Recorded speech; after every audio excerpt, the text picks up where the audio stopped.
Buddhism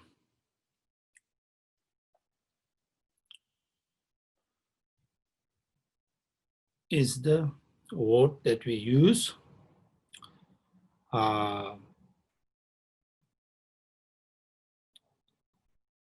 for as a name of Buddhism, Buddha Dharma practice. Here in the West, in Eastern countries, each countries have their own name. But here I want to share with you this Tibetan word. Tibetan word for Buddhism is Nang Pa.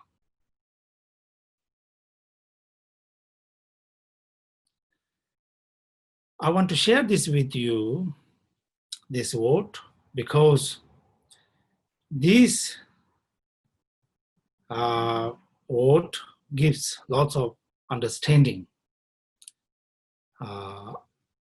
about the whole teachings and practice of Buddha. Nangpa, which Nang means inside.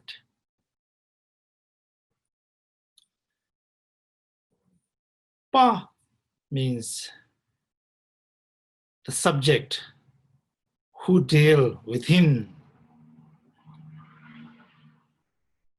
So the Nang Pa, which means insider, or who walks within, not outside, but within, Nang Pa. That is the Tibetan name for Buddhism. Why we call Nang Pa? Because the whole Buddha Dharma teachings is about dealing with our minds.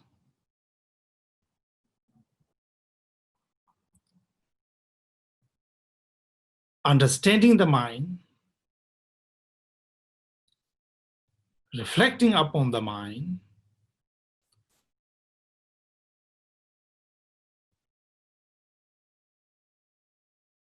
advancing on mind by removing the obscurations of the mind and developing the spiritual qualities of the mind.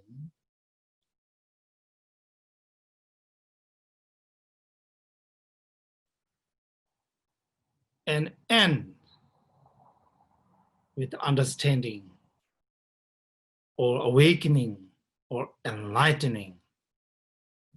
All has to do with mind.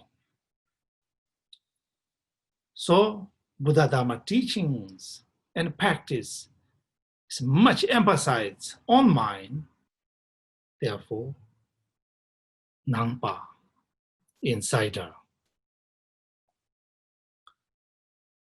Why that happens? Why insider? Because Buddha pointed out the source of happiness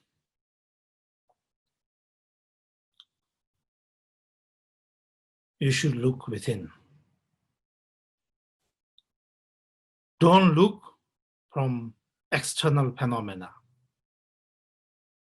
If you do that, you may end up losing the happiness. Search for happiness within. Likewise, if you want to reduce your sufferings, don't try to control or do things from outside, but within. Tame this mind, the very cause of sufferings. So you will be free of suffering. So the name Nangpa has a profound meaning. So I hope you keep this Tibetan word, Nampa.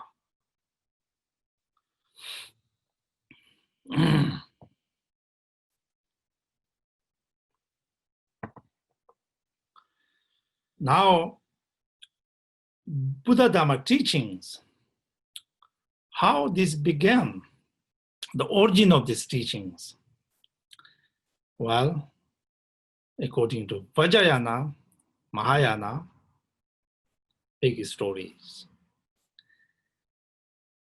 To make it simple, according to more of a general understanding, of course, begin with Buddha Shakyamuni, 2,500 or 600, doesn't really matter from him.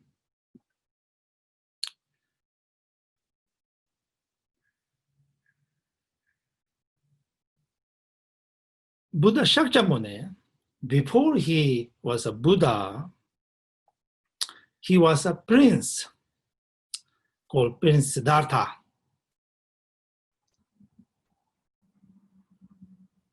In a big kingdom. By the way, I saw this documentary or movie, we call it, a series of show about Buddha's life. I watched this on Netflix. It's called just Buddha on the cover. So this really is a long series, but really captures, I think, the story of the Buddha. So if you happen to, especially nowadays, lots of times to kill your time, if you watch this subtitle is there, so it will be interesting. I found only a couple of differences that in Tibetan Buddhism we talk about Buddha's life, but this movie is well done. Anyway, I just want to share with you. Now, as a Prince Siddhartha, imagine he had everything. He had, as a prince, the external phenomena, what makes him happy, the beautiful palace, every essential objects that he desire, everything he had. He had a very luxurious life. But here is the point of Buddhism. He wasn't satisfied with that. Everything he had. He wasn't that happy at the same time. The external phenomena did not make him really happy. He wanted something more than that, something meaningful, something precious. So he started to traveling outside of the palace, escaping from all the guards, long stories. When he went outside of the palace, where there he found the real conditions of sentient beings and humans, the conditions of death and dying, and sufferings he found. So many sufferings.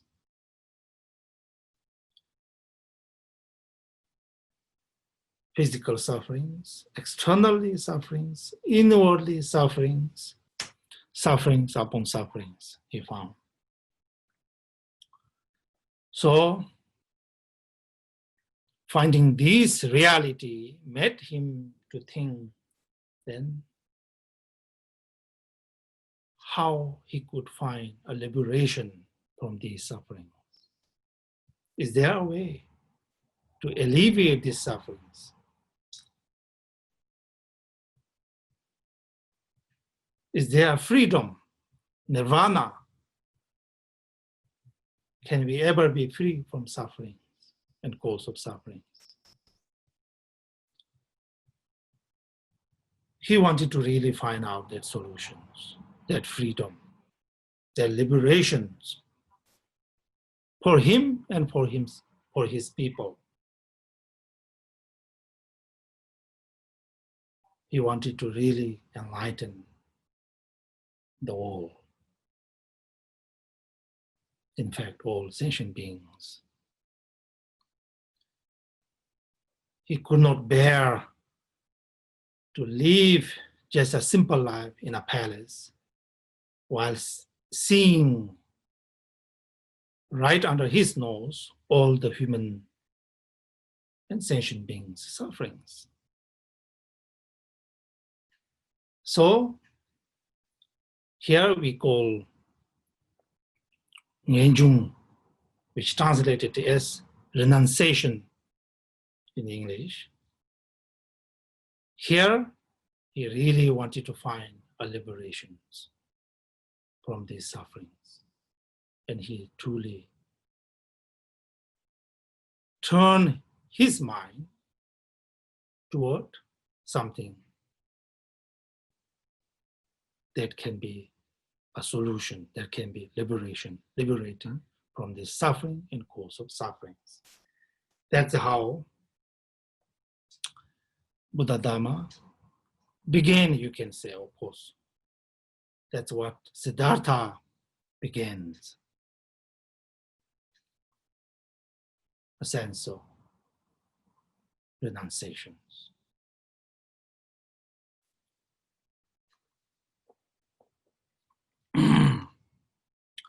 So, throughout the Buddhist practice, generations of Buddhist practitioners, renunciation is considered somewhat important. Knowing the reality of the sufferings of samsara, and then turning your mind genuinely toward the solution, the path, that which can liberate from the suffering and the cause of sufferings. Renunciation is called. Okay.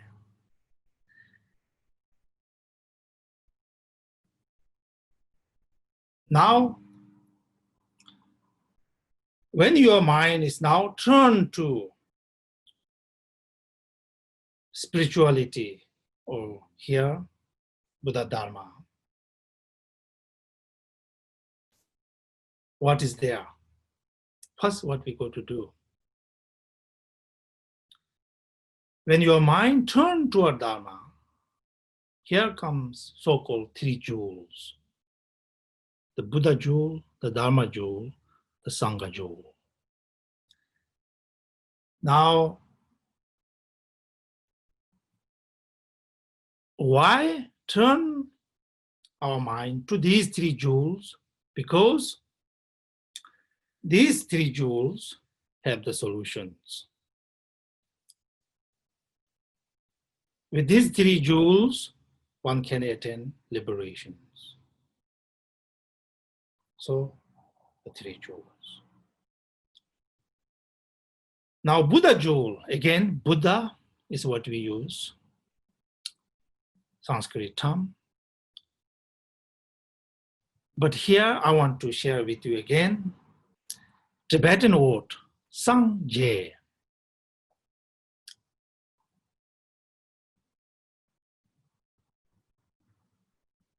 Sang, which means completely purified or completely free from all the defects of samsara, all the sufferings and cause of sufferings. That is Sang. Je, which means the spiritual qualities, the wisdom, the compassion, loving kindness, all are perfected, completed, nothing more to be better, fully blossom the power, the flower, Buddha's quality. So that is some true quality, right?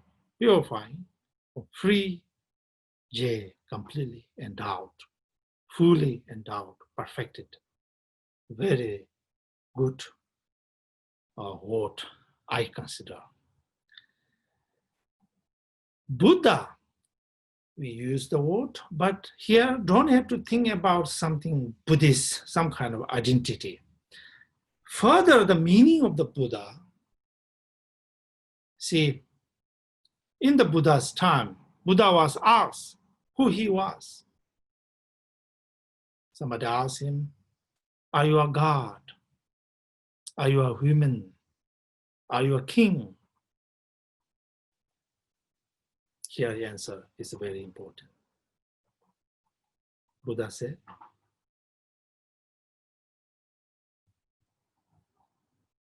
I am none of those.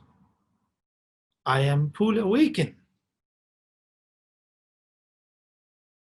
Fully awakened. That is the Buddha. Not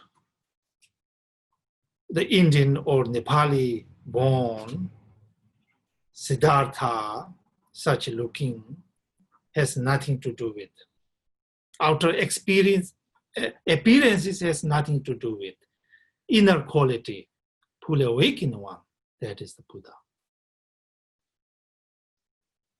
Why he became fully awakened? What was the reason at the beginning?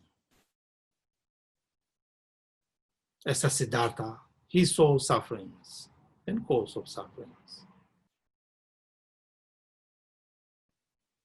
He wanted a liberation from that. Well, he did. He liberated. With the practice, he got liberation. He became Sangha. He became awakened. He actualized, he realized his dream. That actualization, that realization of his dream has nothing to do with certain kind of designations, identifications, Buddha or not Buddha, or other ways, simply fully awakened.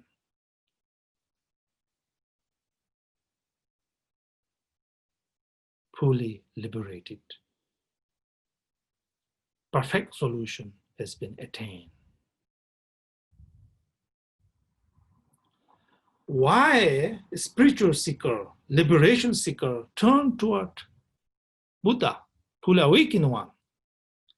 Because if that's what you want, then that's where you turn your mind.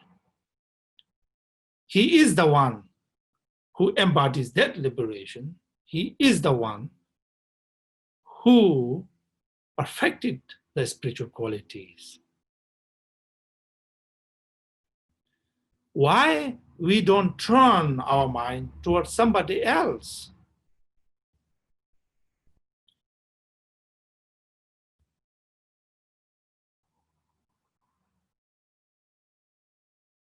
Like, I don't know, in India, most well-known Amitabh Bachchan, the heroes. Why we don't turn our mind toward ordinary people? Why we don't take refuge in the king and queen or the presidents? Because as long as these beings who are same as us, subject to these human sufferings, outside, inside, suffering and cause of suffering, none of these individuals can actually protect us. Who can protect us? The one who is awakened from all sufferings. This can protect us, save us. So turning our mind toward liberations. When you turn mind toward liberation, what do you find is three jewels. The Buddha jewel. Take refuge in the Buddha jewel, right? And then Dharma jewel. What is Dharma jewel? Simply put, it is the teachings he gave. The whole point to become enlightened, the Siddhartha's intention was not just to be for himself, be enlightened. He wanted to find a solution for all his subjects and for all beings. Now, solution has been found. Sharing this solution to all beings was his main aim, main goal. So he shared these solutions. He shared widely taught to the Dharma teachings. So this whole teachings of the Buddha is called Dharma. The Dharma is the path. Dharma is the method. Dharma is the means, the techniques through which he basically, here what he said at the end of his teachings, I have shown you the path, how to get liberation, the clear map. That is Dharma. Within Dharma, you find everything. How to liberate from the suffering and cause of sufferings. If that is our intention, then why not? Of course, take refuge in the Dharma. Again, the Tibetan word here, che, for Dharma. Che, the word itself means change, changing. Obviously, Dharma has to do with changing. If no change happens, then something is not working. Okay, Sangha now simply means those who took refuge, rely on Buddha, the awakened one, the enlightened one, to those who trust in the enlightened ones, took refuge, seek protections, and then those who follow the teachings of the Buddha, the fully awakened one. And these folks are called Sanghas. Now, Sangha, are we Sangha? Supposedly, everybody. The question is actually should be asked to ourselves. Have myself totally and trust, took refuge in the fully awakened ones? Do I take the Dharma as my path? If that is, you are Sangha. If not, then we are not. Now Sangha, then ordinary Sangha, and the Bodhisattvas until the last Bhumis to become fully awakened. All these Sangha, right? Why we turn our mind towards Sangha?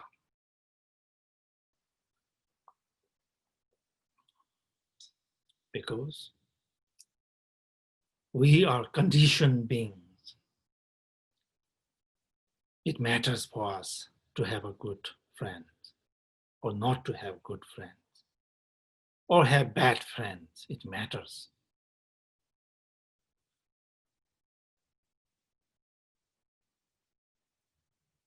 So we need Sangha, take refuge in Sangha. Now, taking refuge in Buddha Jo, Dharma Jo, Sangha Jo, there's a little bit also more meaning. Taking refuge in Buddha Jo is now really oneself respecting or regarding Buddha as a perfect teacher, right?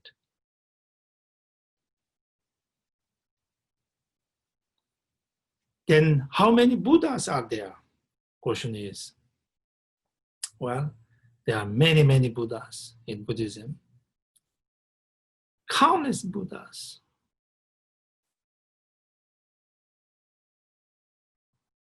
Buddha Shakyamuni, which represents all the Buddhas for us, according to Mahayana tradition, he is one of the 100,000 Buddhas. So many, many Buddhas, like Guru Rinpoche.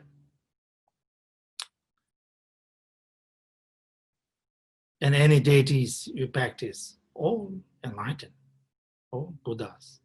But here, let us think about Buddha Shakyamuni, the one who is fully awakened. Take refuge in that. Buddha means we are, taking that, the fully awakened one as a perfect guide, perfect teacher, perfect beings.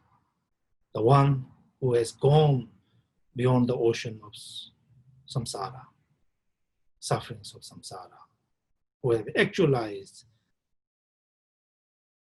perfected all the spiritual qualities, and who is completely free from all defilements. Dharma Jo, when one takes refuge, what does that mean? Here, those of you who took the last year's class about Buddha nature, Buddha Maitreya's teachings are very familiar. Dharma, we divide into two main sections. Remember, Dharma is a transmissions. Dharma is a realizations. Dharma of transmissions has to do with the teachings of the Buddha that we find today. Whatever, you can study all the available, his teachings. Dharma of transmissions is to be studied. We go to know what Buddha taught. In those Dharma of transmission says exactly how he became fully awakened from step one, from renunciation through fully awakening. So Dharma of transmissions, that must be studied. With that studied, that must be put into contemplations. Then you truly understand Dharma. That is the way taking refuge in the Dharma. Second, most important, Dharma of Realizations. Dharma of Realization has to do with actually putting into the practice. Not only you study the Dharma, what Buddha has taught, how Buddha attained enlightenment, the clear path, not only you study, you actually put that into practice, right? What happens when you put that into practice? When you put it into practice, then you become practitioner and you are saved.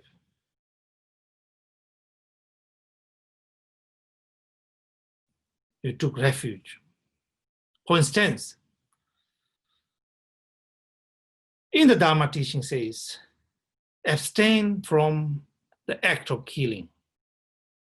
First one study that, one know that. One reflect on it. Now one thing, okay, this is the way to go. And then you actually abstain from the act of killing.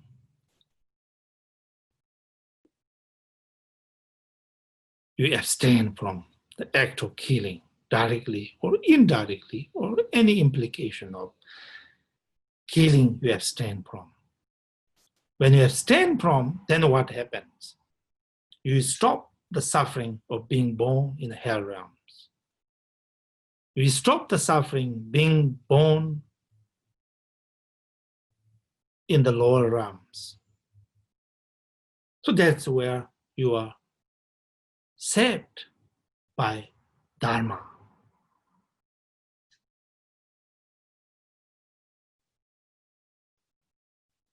Likewise, of course, now the whole teaching of the Buddha, do this, don't do that, do this, this is how you do it.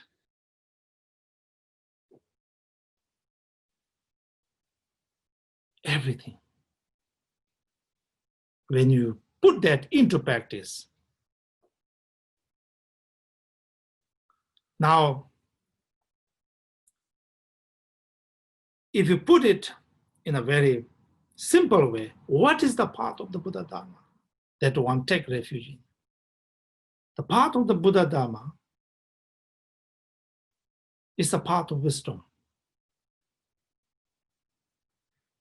It's a path of compassion.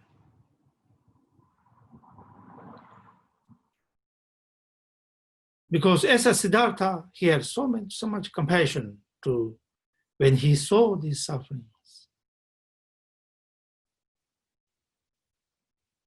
So that continued in his teachings, compassion to all beings.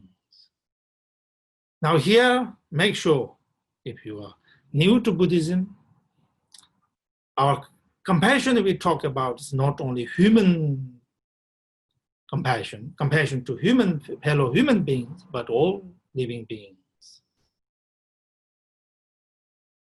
Equally, every living being wish for happiness and wish to be free of sufferings. That is the reality. On that reality, one generate compassion to all sentient beings.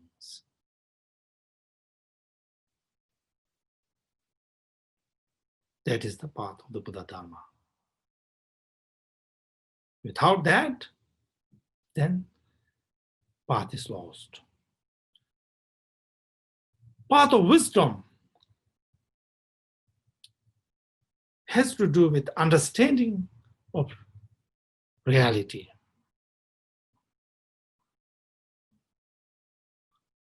Understanding of, for instance, all composite phenomena are impermanent. Are they? Yes, they are. Even one's own life is impermanent. Awaken to that understanding, to that wisdom.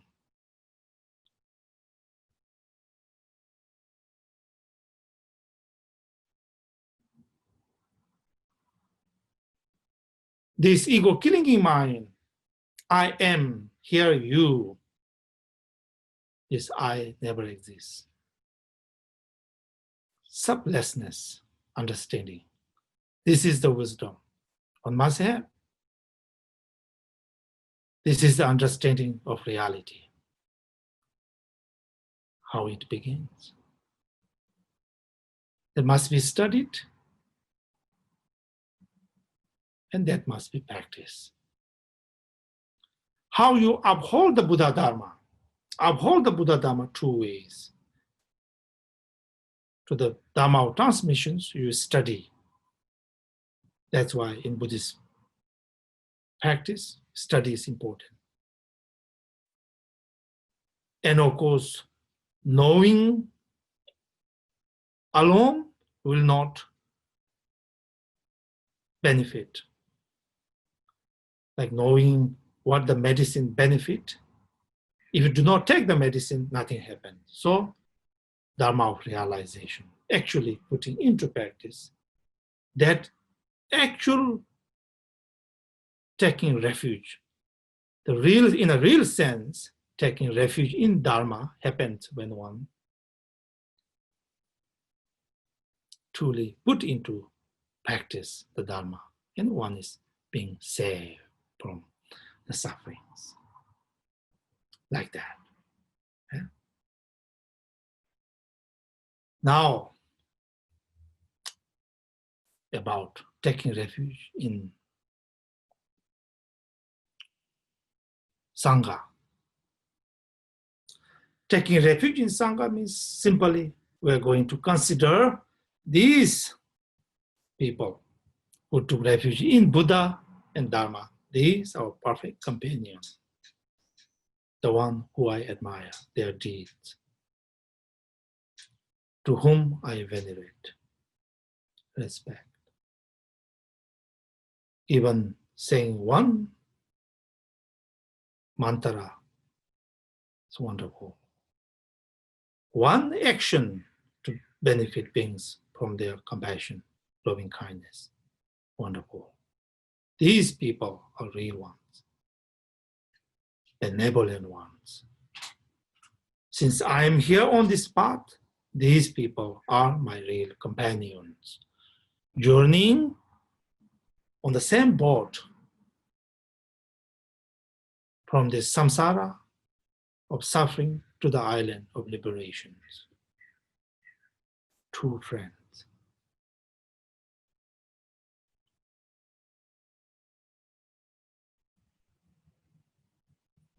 Especially as a beginner, we need friends. Support each other's. That's what we need. Taking refuge in the Sangha. Tibetan word for this, again, I want to share with you. The Tibetan word for this is ge nu go. Two words. Ge here means merit. Simple means merit, but here you can say the path, the Dharma, the technique of liberation, the path.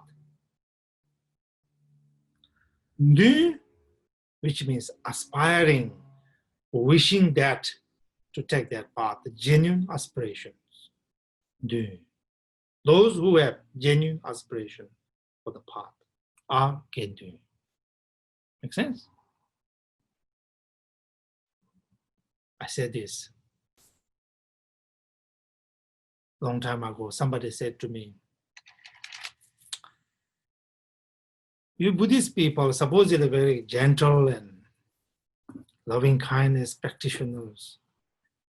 But why some people are really aggressive sometimes? Talk loud. No, have patience.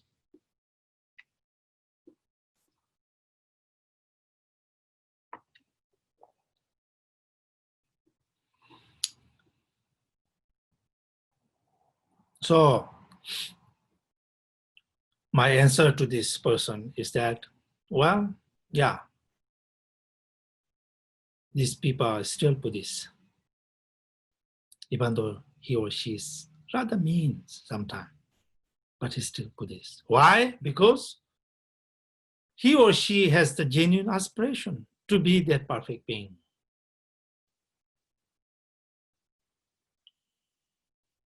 Light at the end of the tunnel, so to speak. One's aspiration never stops to be that perfect person, to be that bodhisattva-like being.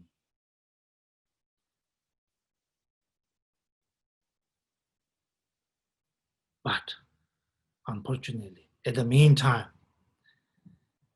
there are who shakes our comfort zones. When that happens, we lose our composure, so to speak. But still, we never lose the composure of inner composure. Outer composure is forgiven. Inner composure is the aspiration to that perfect being. Become to that perfect person.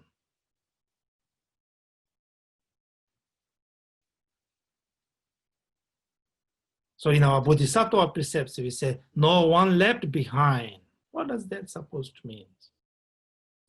If to one single sentient being, if you really give out from the depth of your heart, and if that happens, we're done. No more Bodhisattvas precepts.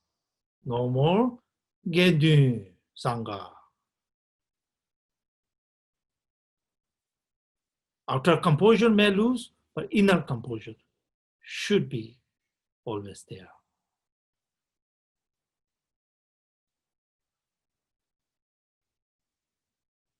At this time and place, I lose my composure, outer composure, but it's still inner composure, never lose. That's very important. Okay, anyway, Buddha Ju, Dhamma Ju, Sangha Ju, taking refuge in Buddha Ju, Dhamma Ju, and Sangha Ju. Always doing, aspiring for that perfect path. That is the Kinji.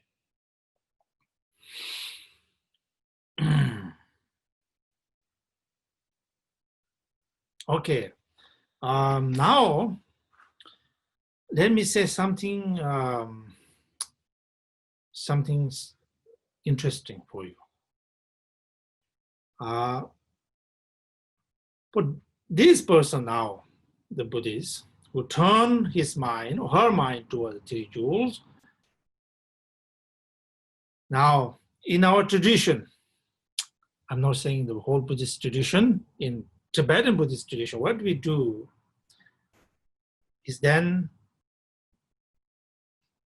to have the representation of Buddha jewel, Dhamma jewel, and Sangha jewel. Why? Because we are conditioned beings. It matters what we see, what we hear matters. So in our tradition, as a practitioner, have the renunciation, turn your mind to three jewels. As one want to practice, one have something so-called statues or tankas or simply pictures, something that which represents Buddha jewel. So here in my bag, see the statues, which represent the Buddha jewel. It matters for me to have this or not to have this. For me, even I put all the pictures of my teachers above the window, you can see that that's too much for you. But anyway, this is the Buddha jewel represents. So in Tibetan Buddhism, it goes sometime, in my opinion, that'll be too far even. Just like myself, so many statues, so many tankas, so many pictures, but the meaning is that. Underlying meaning is good. And then Dharma jewel, which represents me, see, all this text represents Dharma jewels. Like that. Or just simply, the statue itself represents Buddha jewel, Dharma jewel, Sangha jewel actually. Okay. In order to practice, we are conditioned beings. So it matters what we see. So which represents the three jewels. Helps tremendously. And then what we do, once we have this, we make offerings. Offerings, very interesting. See, in our tradition, we just make water offering. 7 bowls, sometimes 7, most of the time 7 bowls, make water offerings.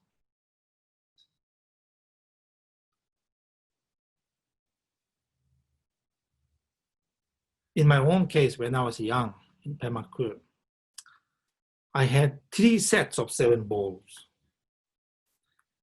Early morning, wake up, wash my face, and then clean these bowls. Each clean. And then bring in. Put them in a good, straight line, in the same order. And then bring water and pour to the food.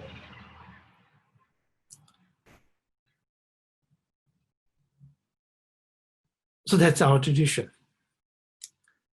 And then what we do? After that, if we have we call butter lamp offerings. Put a lamp offerings there. And then light incense, if one have.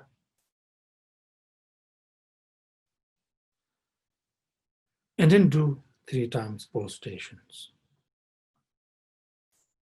These all beautiful things. While doing the cleaning, making the offerings, or keeping our pure heart, purifying defilements outer and inner, in order to accumulate merit by making these offerings. So, what I'm here saying is that if you are interested, yes, it's good to have, I think, human, not the Tibetan people, but actually in Buddhist, all this is what it is, everywhere use.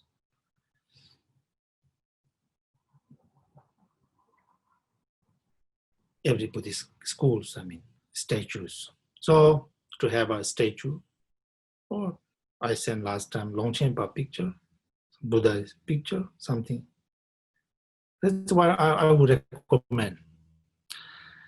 And then offering bowls, if you want to have offering bowls, will be good. So some Tibetan offering bowl, that's not necessary if one can. But here I want to show you this actually.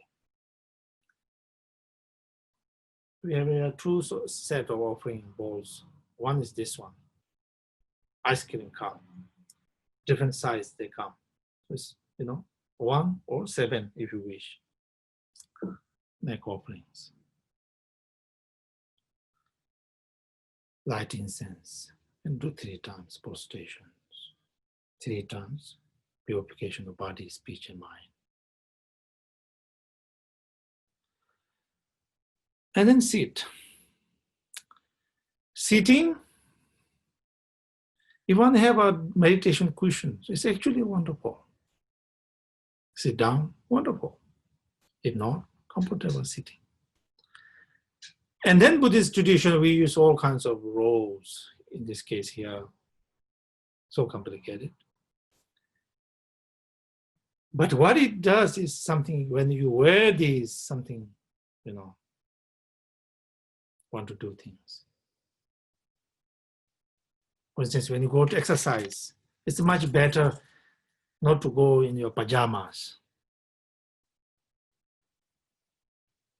Put on your tennis shoes, shorts,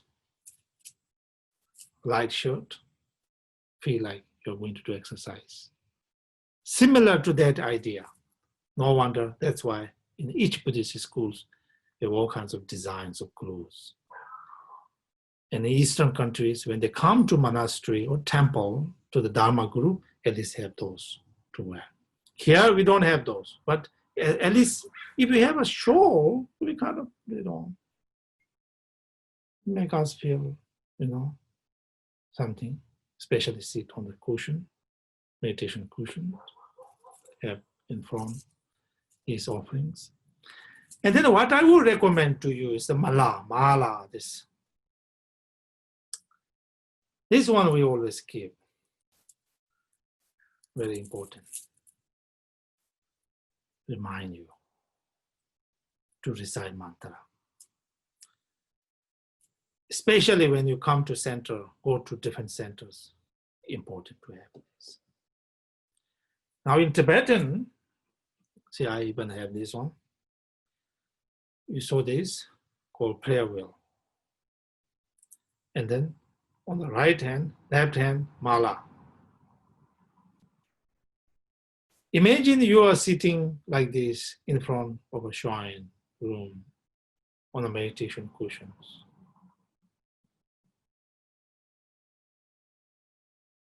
Something is already happening.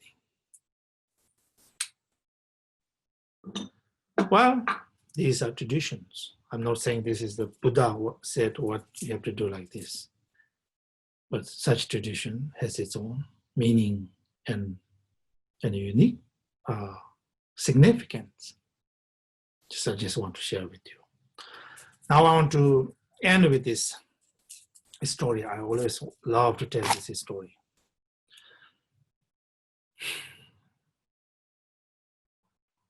Long time ago in Santa Barbara, not long ago, but quite a long time ago, I have a dentist. I go sometimes cleaning. So he knows I'm a Buddhist. And one day he said to me,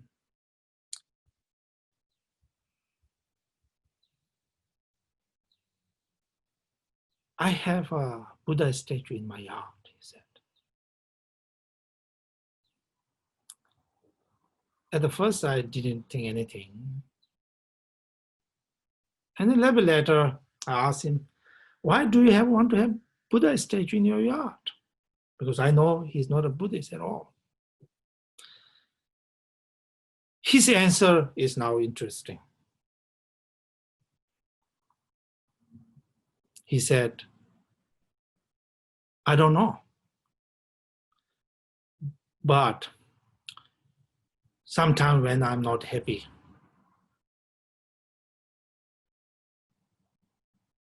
sometimes even morning, rise up on the wrong side of the bed. So anyway, when not happy, he just go out in the yard and gaze at the Buddha statues. Just look at it.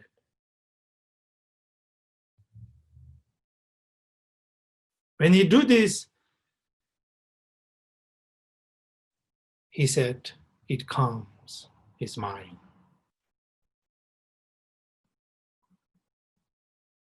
And he likes to do that. When he has issues, go out and just look at the Buddha's statues. Well, that is the meaning, the significance of having.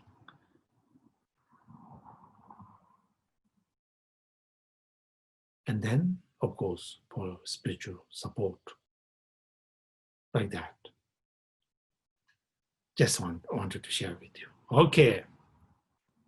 With this, let us have some question and answer before I bore you.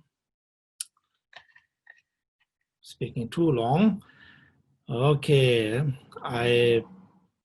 Vila said, Isabel would handle this. If you do, can you tell something to people that when unmute, how to unmute and, Yes. So, yes, if you want to ask a question, there is a little raise your hand feature. It's at the bottom of your screen, and you can click it, and I will see you, and I will unmute you, and then you can turn on your video. Or if you don't want to talk, but you want to write it in the chat, you can also do that.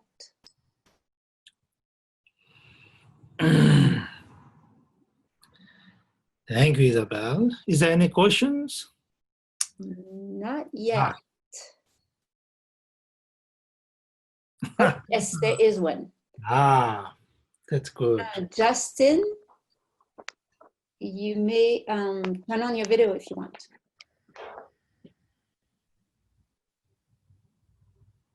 At the meantime, you guys are going to stand up and have water. Do that. Hi, Justin. Hello, Rinpoche. Can you hear me? Hello? I can hear you and I can see you. Oh, good. Pashi Dele, good to see you.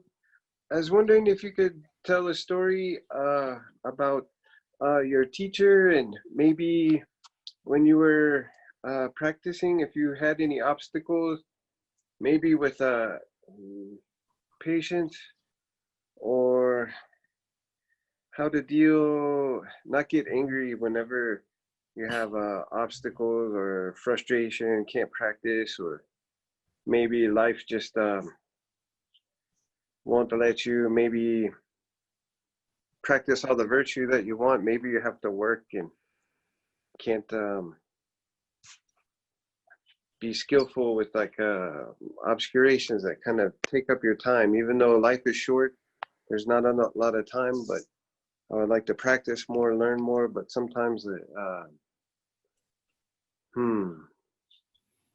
trying to find a way to be skillful but not get lose patience. Like you were saying before, the external, maybe you have to make changes, but do it in a positive way.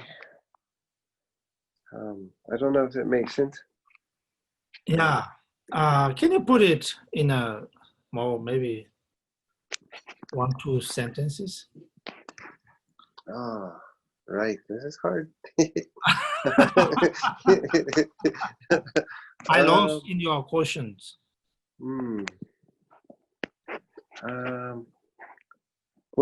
What is a good way of keeping patience and not getting angry, even though if there's maybe like a difficulty, maybe something's wrong, but I want to handle it, but not get angry.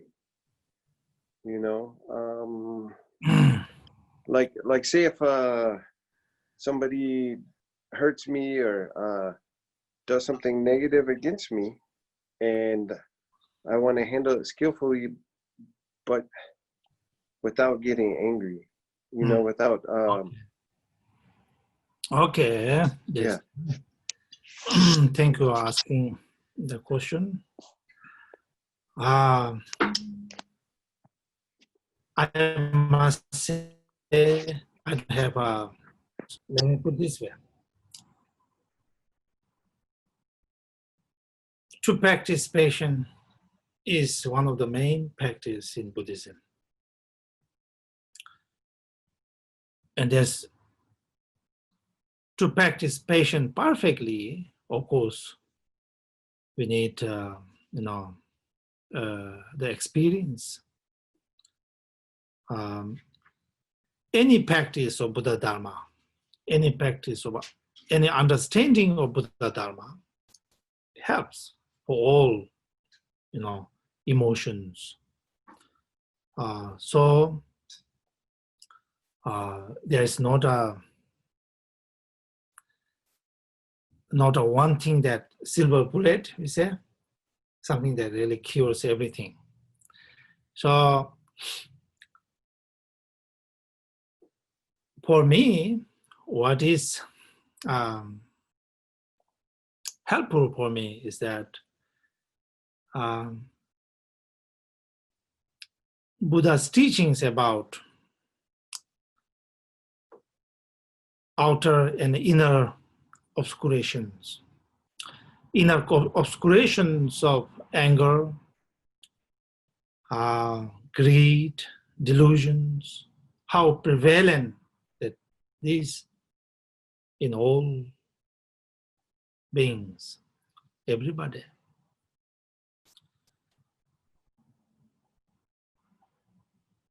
That includes the person who upsets you. So when you know that usually your friend who is very good to you, now he's very upset. Now look at him. He is under the control of not him, his anger. Not only anger, his delusions. of course, with delusion, wishing for something good, we do things, sometimes very bad things, for the quest of happiness. So much delusions. So, understanding of the Buddha Dharma teaching in general, knowing that, that's the way how sentient beings are. We become under the control of these affective emotions. When that happens, sentient beings swept by these emotions. At the same time, to look at, now to practice patience, to look at yourself. Do I have anger? Do I have emotions? As my friend displaying at me, do I have some of those in me? If I have those, then I must be also sometime like him.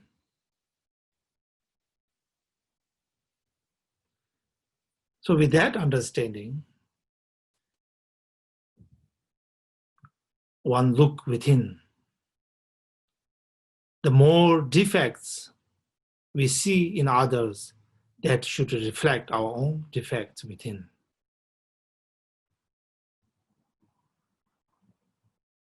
And when that happens, the patience supposedly naturally come out. To your friends, not to respond in anger, but respond in compassion. Because he or she wishing for happiness and doing these bad things. That's not the object of anger, but object of compassion.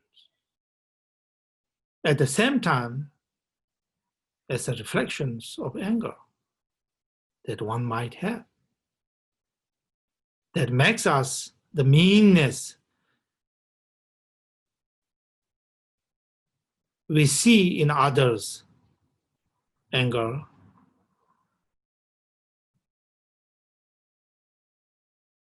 as one see more, one generate more inspiration toward one's own anger to tame this anger. Like him, I will never let myself take over by this anger. You must respond like that. Of course, this what I describe is just what Buddha said, but to happen like this, it takes time. Takes time. But next time when your friend come to you with such negative, you just sit back. I think it's good what I usually hear people say, take a deep breath, and then think about what we discussed today.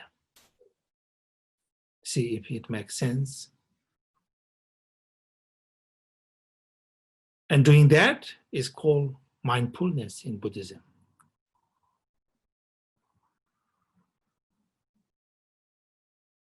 At the beginning, may not work, but as one keep this mindfulness, as one continue, this will work. So step back, take deep breath, and think about what we talk here, and try to have a second thought in your thought. The first thought is you want to say something bad. Try to have a second thought, and try to have this mindfulness. Okay, Justin. Now, see if there's another question. Yes, we have Bob and Mariana have a question. If you want to turn on your video, you are unmuted. Okay. Hello, and thank you very much for all of your teachings and being with us today. We're very grateful. Thank you. Thank you. I had a question in regards to enlightenment, that when we talk about making an aspiration to enlighten all sentient beings, and we dedicate ourselves to this goal, that we talk about renunciation of our traditional ways of our day-to-day life, for liberation from sufferings. My question is, how do we do this when we have not become enlightened ourselves yet? To be able to help those other ones become enlightened.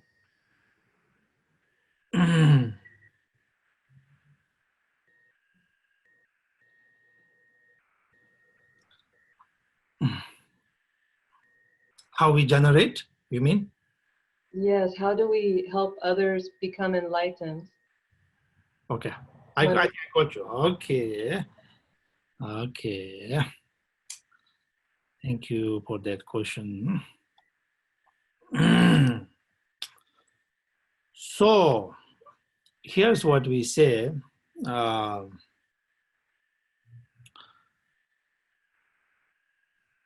Bodhicitta, we say they are shepherd like bodhicitta. And pilot, sailor ship, sailor pilot like bodhicitta. And then king like bodhicitta. The king like bodhicitta is that, for instance, if you really want to help your country, you want to really have a big impact. You want to change the society a little bit, enlighten the society. You want, let's say, I'm giving you a regular example. You want to change lots of policies. You want to really help the country. You love so much the country. You care so much.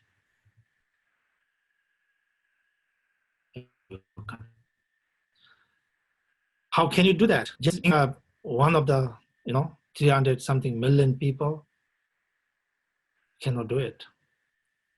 What we go to do is we become president. So becoming president is not go to White House, being there in the Oval Office, but rather being president means you are going to change the policy. You will have the power or change the way, a lot of things that you wish to change, to be changed. So in order to the change to place, you have to first become president. I'm not sure if you're getting this, if this is making any sense to you, but here is, as a Buddhist Mahayana practitioners, knowing that sufferings of all sentient beings, death and dying, outside, inside suffering, way too big.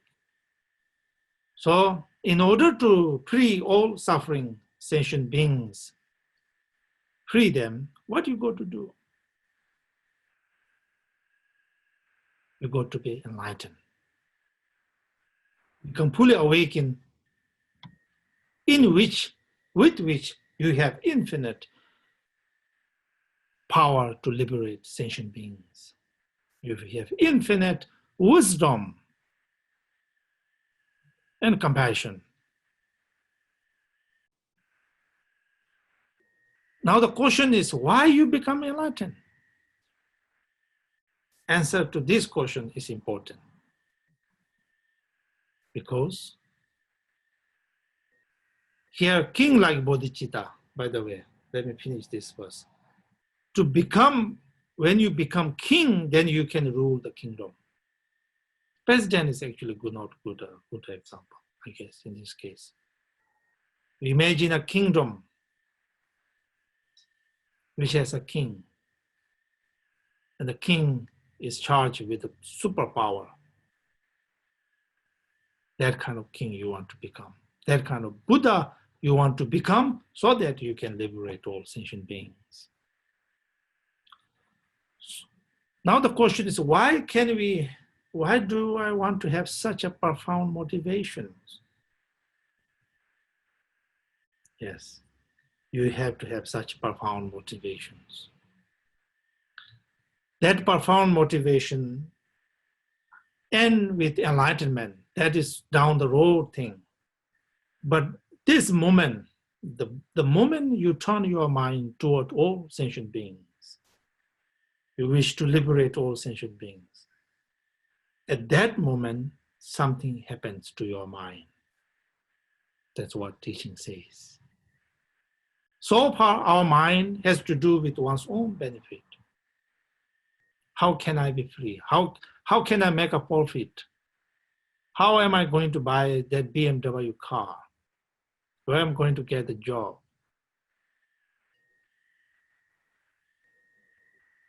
But here, how about others? Infinite sentient beings. May all sentient beings, regardless, all sentient beings wish for happiness, do not wish to have suffering. So I want to help. This is very profound and very significant. The moment one has this motivation, will change you everything. The moment you have genuine aspiration to help, to benefit all sentient beings, will change you. Okay, thank you very much. I think now let us stop there and go to the next part.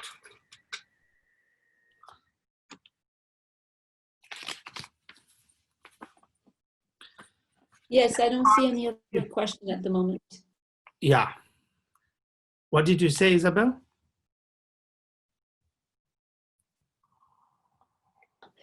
Sorry, I didn't mean to talk over you. I just said I don't see any other question at the moment. Okay. Good. Now, if we have the 30 pieces of hard advice of Longchenpa, I will continue on this for the next, not long, maybe a little bit. Okay.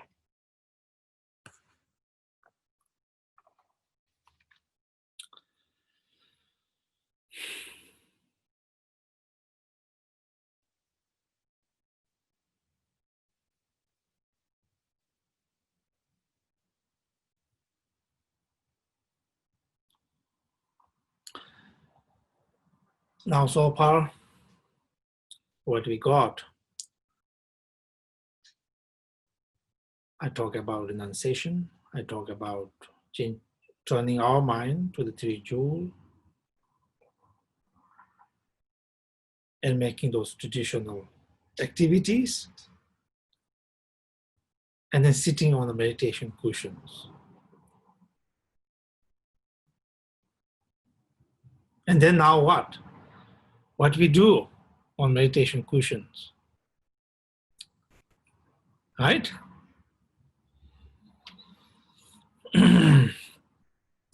Sitting on the meditation cushions, one must first know the Buddha Dharma teachings. Without knowing something, what are you going to do? Must know something.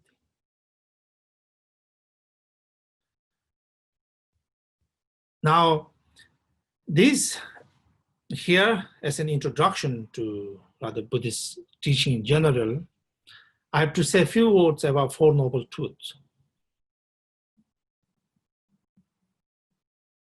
Understanding of Buddha Dharma, Four Noble Truths plays important roles. Now, historically, after Buddha attained enlightenment, and he went to Varanasi and sat upon his throne. And what he did, he first taught Four Noble Truths. So, Four Noble Truths, those of you who already know very well, and that which is very common teachings. And at the same time, I want to say that you should keep this understanding of Four Noble Truth at all time in your heart. So that gives you kind of the basis to think about the whole Buddha Dharma teachings. Okay, with that, let me say briefly about Four Noble Truths. Four Noble Truths, what Buddha taught at the beginning, is the truth of suffering, truth of cause of suffering, truth of cessation of suffering, and truth of the path that lead to suffering, right? Now, first, truth of suffering. Suffering here has more meaning than our understanding of suffering. Yes, suffering here is our understanding of suffering, but at the same time goes more deeper meaning. Here, truth of suffering. At the first level, let's put it this way. We call suffering of suffering. Suffering of suffering has to do with, this suffering. What we know as the suffering of physical body, inner stress, all these sufferings are truth of suffering. The Buddha taught. Buddha saw these sufferings, right? As a Siddhartha, he saw these sufferings. That's why he went to embark on the path of liberation. Like that. Suffering of suffering. Suffering of change. Suffering of change refers to the everything that changes.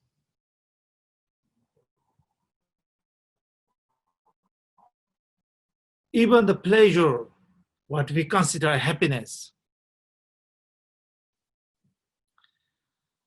When I drink this water, it's moderate, it's very good.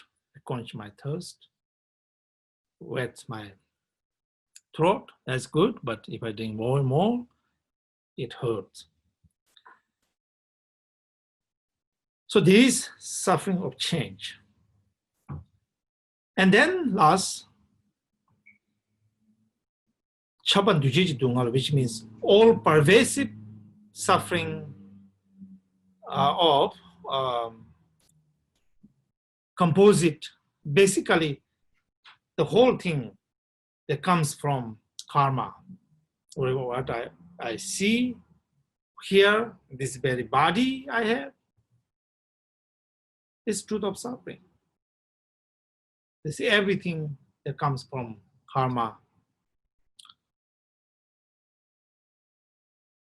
everything that's result from karma here, all are truth of sufferings. In detailed teaching, we talk about content beings, 6 different realms in all beings, and container, the universe, all truth of suffering. Okay, that's the first. Second, truth of origin of sufferings. Very important to know. Origin of suffering is now, if there is suffering, where this suffering comes from? The suffering that we know as a suffering, or suffering in general, all pervasive sufferings, where all this come from? Now, Buddha said, all come from karma. First, karma, the action. that we accumulate. What goes around comes around. Now the understanding of karma is that, yes, everything comes from karma, but we have the options. Who is changing the karma? Who is directing the karma? We have the absolute power. That's why Buddhist tradition, we do fish release, saving life. Why? Because even though this life, due to past bad karma, meant to live a short life or suffering life, by doing the virtuous activity in this life, change the course of karma and live a long life. That's a big thing, isn't it?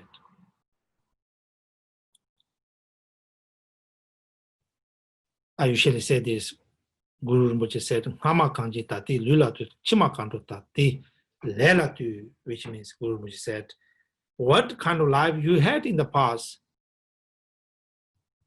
virtuous life or non-virtuous life, you can judge by looking at your present life. What future life will be, you can look at present life again. Karma comes from karma. Suffering comes from karma. Truth of origin of suffering. Now the question is, where karma comes from? Karma comes from mind. Because of this anger, then we do things. Because of this greed, because of this attachment. Right? So, all the karma that there are, everything is produced by our own mind. Searching to that origin goes back all the way to the delusions. Delusion, the ultimate delusion, sense of I here, grasping. From that on, all this afflictive emotion. From this afflictive emotion, all these karmas. From these karma, all these samsaric phenomena came to be. So here, the important thing is Buddhist teachings that sufferings are not created by any external beings, but one's own creation. Most profound or unique understanding of Buddhism, right? That is the truth of origin of suffering. Do one so wish to be free of suffering?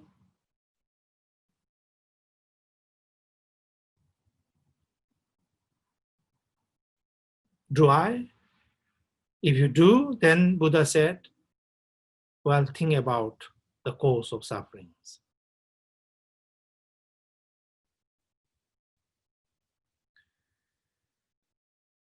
When you free from the cause of suffering, like the negative karmas and afflictive emotions, then you will be from the suffering. So Buddhist aspiration, when we say, may all sentient beings be free from suffering and cause of sufferings. Now we know what is suffering and cause of sufferings. And then, truth of cessation of sufferings, freedom from these sufferings.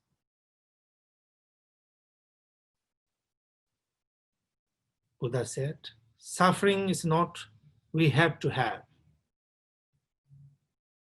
Unfortunately, we chose to have, we choose to have. We can be free from suffering. Simple freedom from free from anger, free from anxiety, to free from karma, ultimately nirvana, where their suffering and cause of sufferings cease to exist. Complete enlightenment now, according to Mahayana teachings, we use that word enlightenment, the nirvana, mahaparinirvana, that is. Then that is to the cessation of sufferings.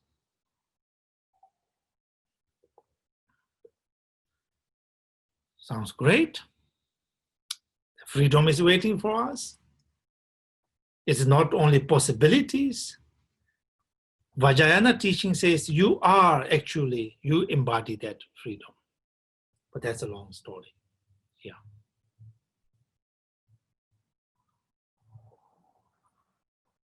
Then the question is how one attain that freedom, that nirvana, cessation of sufferings. Here Buddha taught the path that leads to the cessation of suffering. That's the fourth truth, the most important one. The whole Buddha Dharma teachings, much emphasis is paid on this. Of course, the path is most important.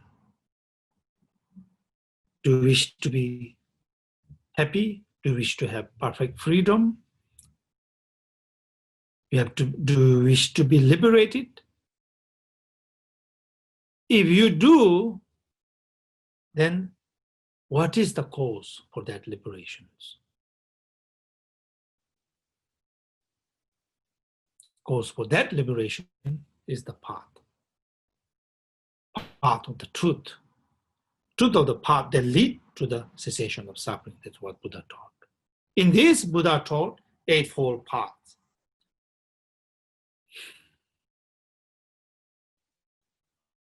How we begin? The right view, Buddha taught. Right view. First, we have to have the view.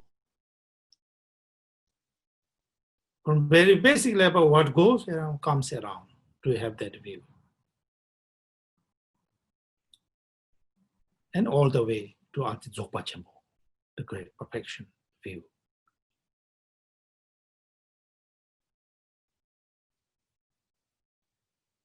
But everything begins with a view.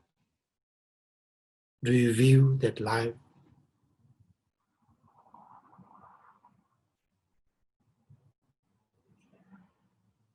should be, in this life, should be attaining something meaningful?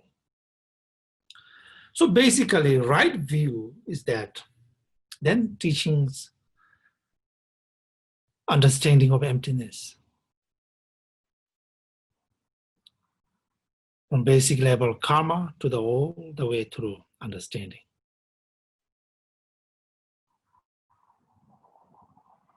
Knowing. View here, Rinpoche said, which means that you're ascertaining that understanding, almost like there's no belief, but that established that understanding. That is view. No. So that's enough. Basically, changing the view, okay, your view.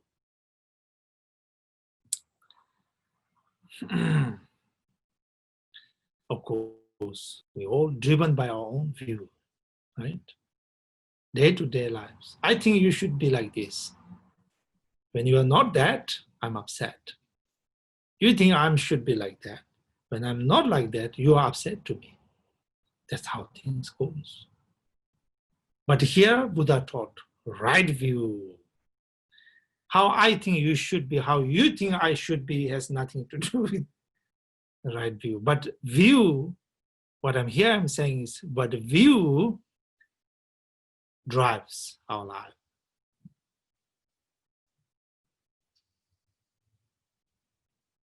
So does that make sense to have a right view? Yes. Right? I hope so. You agree? Okay. And then it goes with right motivation, right thought, sometimes translated, right thought, right motivation, right speech. When we meet each other, we don't know what we're really thinking inside, but all it matters is what we say. Right actions, right livelihood, right effort, diligence, right mindfulness. The whole time, talk about mindfulness. To Justin, I was telling the Buddhist view of right mindfulness and right meditations. So these are the Four Noble Truths in a nutshell. And then there are lots to say. So these Four Noble Truth understanding should be the base of your understanding in Buddha Dharma practice. It helps a lot going further. Okay. Now, when you want to practice Dharma,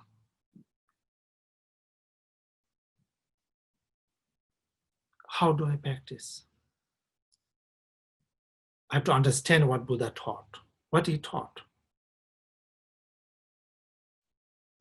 And if you ask me how many teachings Buddha taught, my answer to you is limitless. Or 180,000 teachings Buddha taught. My answer to you is, well, if you want to look at, there are 103 or 4, sometimes 8 volumes of Buddha's teachings. There are over 200 volumes of Pandita's writings. You go ahead. First thing is where to find those texts.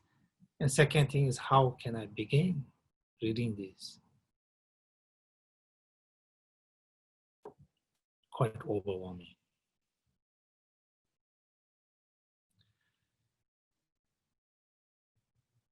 Now today, I have a good news. That is, you don't have to look. Of course, you will look in the later in time, but now you don't have to look. There are teachings that masters gave. It's very short, only a few pages. When you read through these, illustrate the key points. You need some kind of key to open that treasure, right? Something like that. These short synthesized teaching will enlighten you. Then you know basically what is this whole teaching the Buddha gave. Therefore, we rely on the master's pit instructions. In this case, I want to share with you Longchen Pa's heart advice. Now I want you to understand that Longchen Pa is a great master in all translation school. Here, when I say masters, I mean both he's a professor, scholar, erudite, so much intellectual. He understands everything.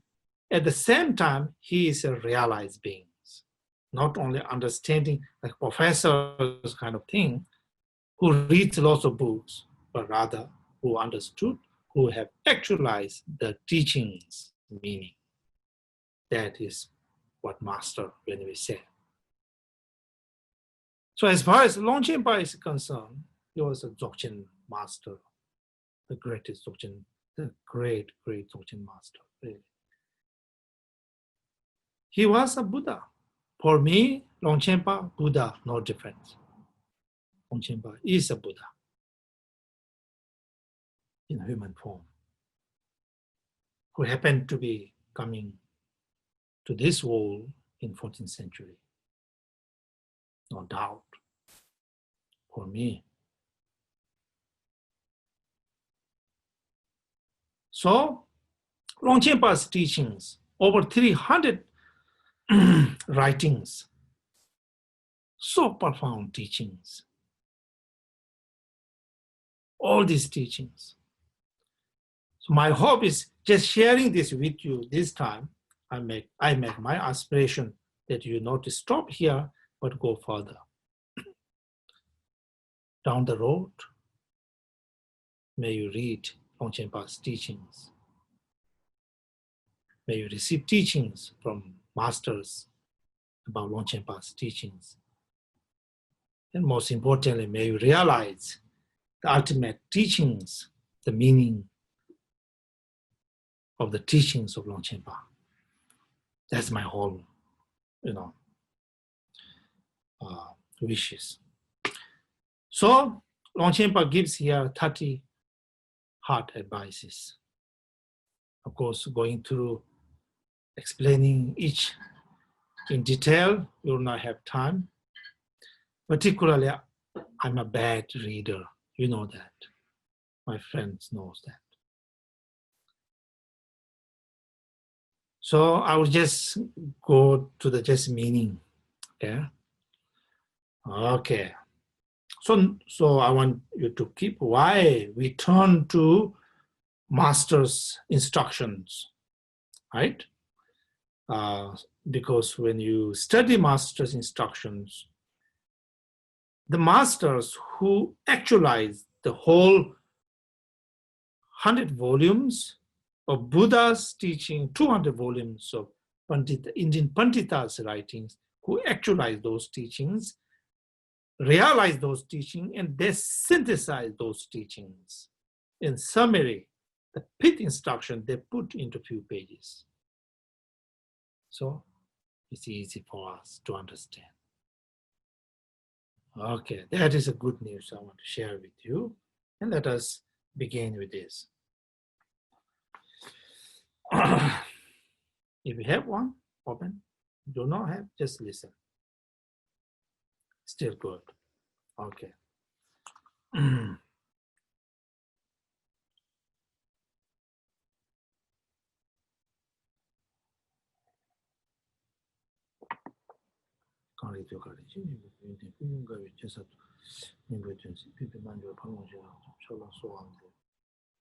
Okay.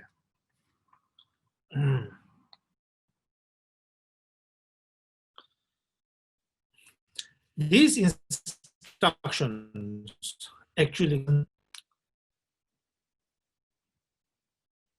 to the monks, to the practitioners, already practicing. But this also meaning can be also for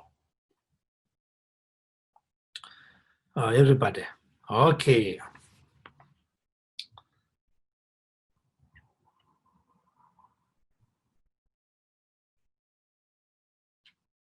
We go to the stanza 1.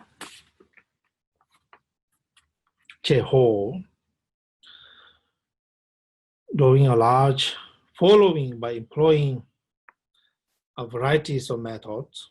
Okay. Again, or just go with the meaning. Longchenpa says, to remain alone is my heart advice. Because you are doing this, doing that with everybody, that what it would cause is attachment along the way. What it causes is dispute. So, if your mind, anger is ready to pop up, greedy is, jealousy is ready to pop up, and the objects are there. So, what will happen? Therefore, if there is a choice for as I just said to Justin, when his friend shakes his comfort zone, he just step back and take a deep breath. That simply means just away from his friend, take a deep breath. So here, see, in the Buddhist tradition, monks, nuns going to monastery, shave their heads. So they are, in a way, escaping from the things.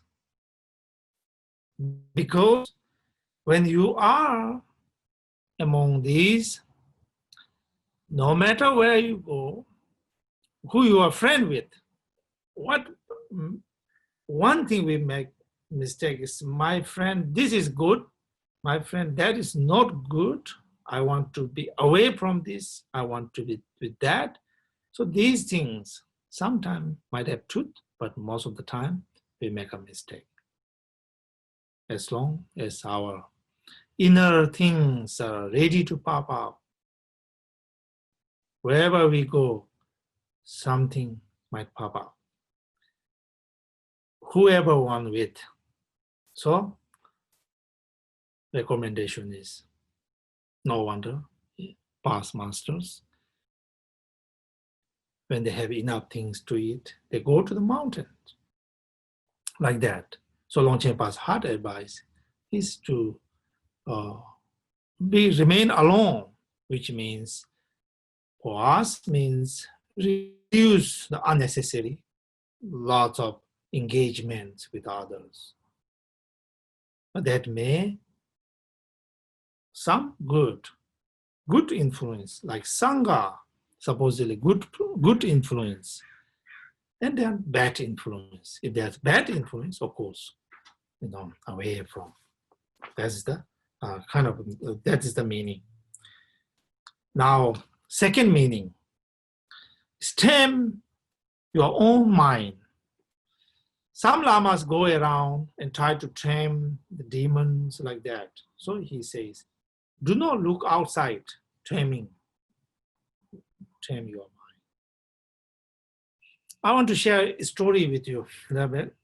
I like this story. It's a story about Milarepa. One time he said he came back to his meditation cave. When he came back, he looked around and all the demons, all kinds of ghosts in his caves.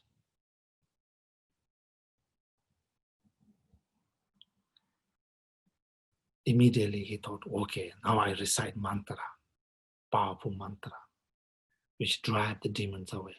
He started to recite mantra. Not only demons leave, demons got even bigger. They're more aggressive now.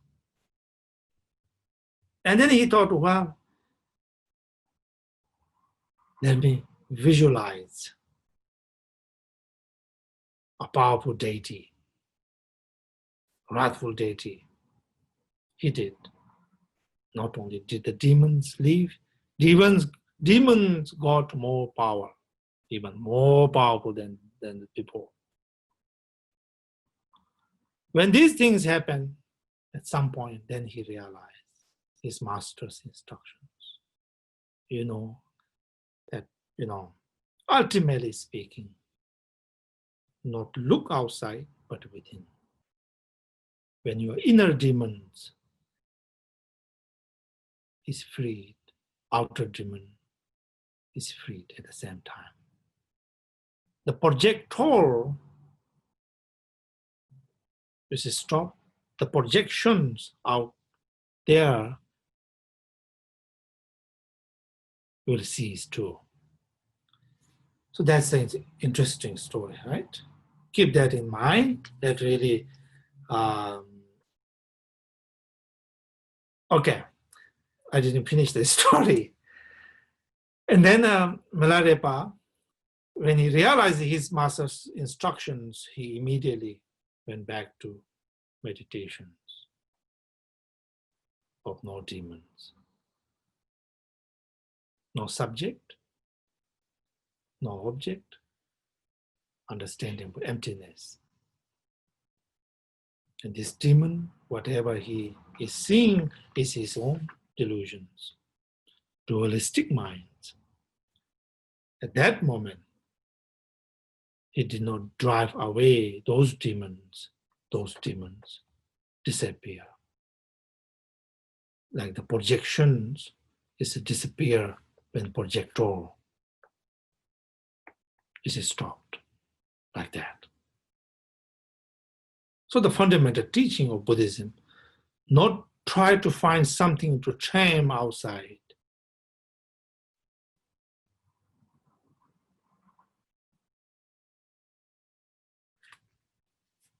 but tame within. Shantideva's beautiful example. You cannot tame the whole world, he said. But if you tame your mind, will tame everything. Giving an example, if you put on a shoes, you don't have to cover the whole area with some skin or something. You just put on that shoe, and when you walk, the whole area will be as if covered with your shoe, right? Those instructions pointing within, right? Okay.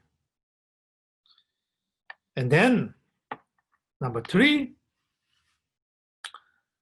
now lamas building the statues, temples, those are not necessary, said. True practitioners dedicate your life to the practice of Buddha Dharma. Keep one's own mind virtuous. It is my heart advice. Real temple is within, right? You have to build within. Outside building is just building. Inside building, the spiritual qualities, compassion, wisdom is the real building. So stop all these other things. This will further kind of, will go to samsaric phenomena, try to build within one's own mind virtues, make one's own mind virtuous. If you want to make a lot of things, make your one's own mind virtuous. Number 4,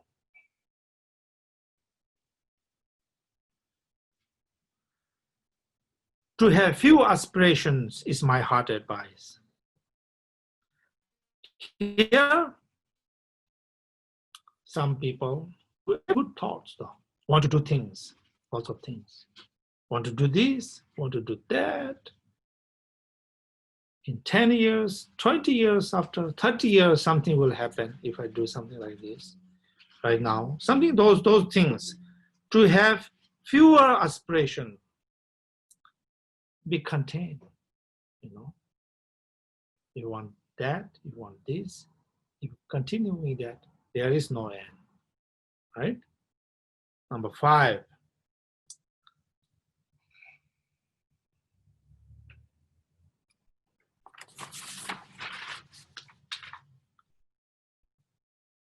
meditate on renunciation is my heart advice.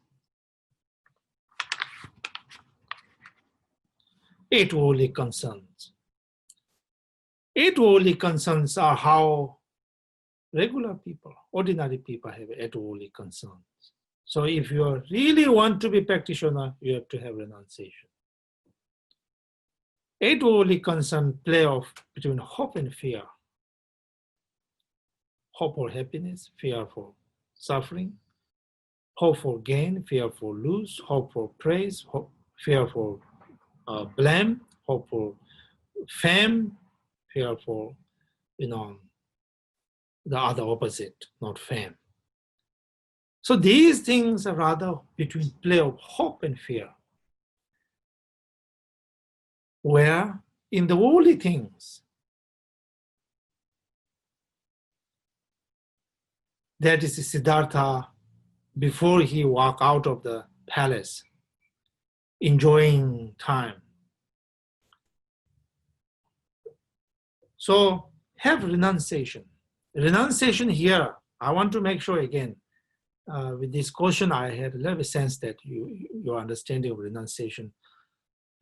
Here, what I meant to say is that renunciation doesn't mean you leave things behind. When Siddhartha leave his palace, what does really means is that here renunciation is understanding the nature of the samsara, suffering nature of samsara. Ultimately speaking, no meaning. So with that understanding of nature of samsara, turn one's mind toward something that's meaningful, toward the spiritual path. That genuinely, with the understanding of samsara, and genuinely turning one's mind toward aspiring toward spirituality. This is called renunciation. Tibetan word nge jung. I said this in the past many times. Nge means the truth, the meaningful. Jung means come to that truth. Coming that truth doesn't mean becoming a leaving something behind. Yes, in a way, it's a leave, but so much compassion. Siddhartha leaving his palace wasn't for leaving irresponsibly. He left for what? For attaining liberations. With that liberation, he wanted to bring infinite benefit to infinite sentient beings for a greater purpose, meaningful, rather than leaving. Actually liberating. Coming back and liberating, not leaving there, no one left behind, but liberating. Nobody left irresponsibly. The commitment, the determination to do, no one left behind. Like that. That is an angel. Next, number 6.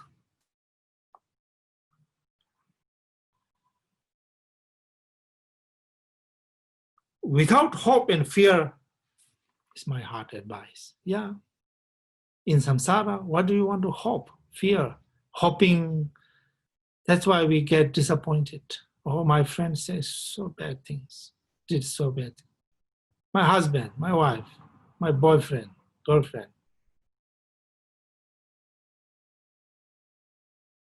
Sometimes I joke to my close friends. Don't you know that samsara is the way it is? Why you are complaining?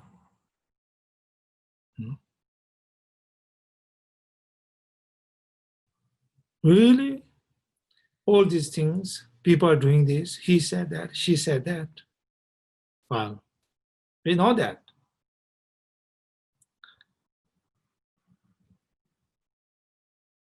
That's why we practice. That's why one's self-practice, one's loved one, to your husband, to your wife, share that Buddha's wisdom so that he or she will be on this path. And with that, inner happiness, joy will have. Number 7, to have subordinate, wealth, retinue, good fortune, all these things. At the time of death, nothing will benefit. Why you are whole your lives just spent for that, acquiring something, everything will to be left behind. So why you want to do that? So to be diligent in one's own Dharma practice. Yes, we do need outside things. We have to live a life. We need lots of things. lots of money, BMW car if you have, Apple Watch, how about?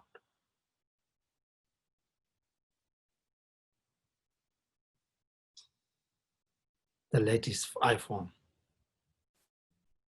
We need all of those things.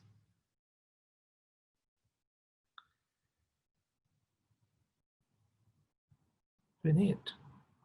But at the same time, if that is the only one you need, if that's the whole your life, that's the whole you understand is your Apple Watch.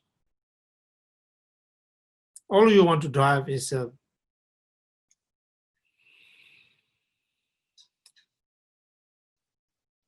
that most expensive car. If that is the only your wishes, then something is profoundly wrong. So be diligent in your practice. We do need, at the same time, for physical need, for mental need.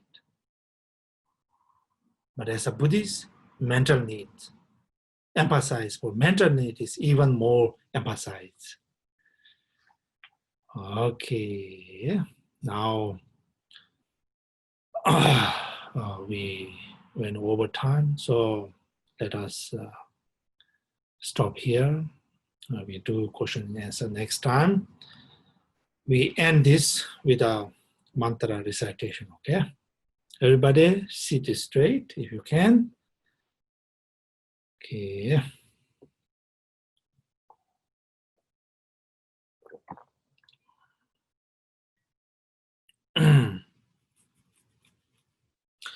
Now we recite mantra.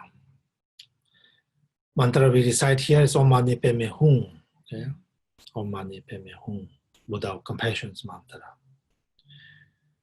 When we recite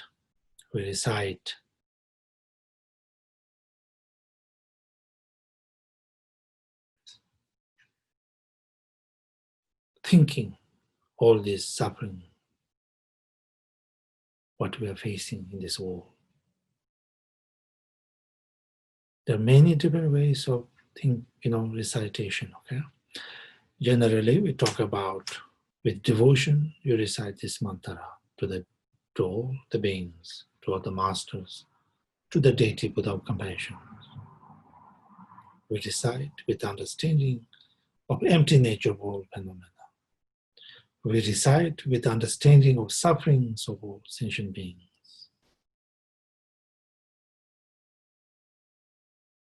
So many things. But let us today think about sufferings that we are facing. And we recite with dedication. May these beings be free from their sufferings and have happiness. Okay? Okay, recite. Om Mani Padme Hum. Om Mani Padme Hum. Om Mani Padme Hum. Om Mani Padme Om Mani Padme Hum. Om Mani Padme Hum. Om Mani Padme Hum. Om Mani Padme Om Mani Padme Hum. Om Mani Padme Hum. Om Mani Padme Hum.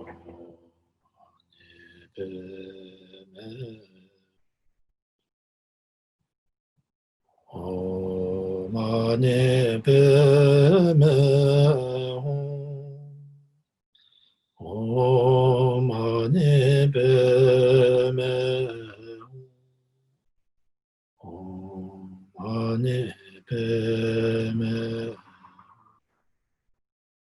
Om mane peme Om mane peme Om mane peme Om mane peme Om mane peme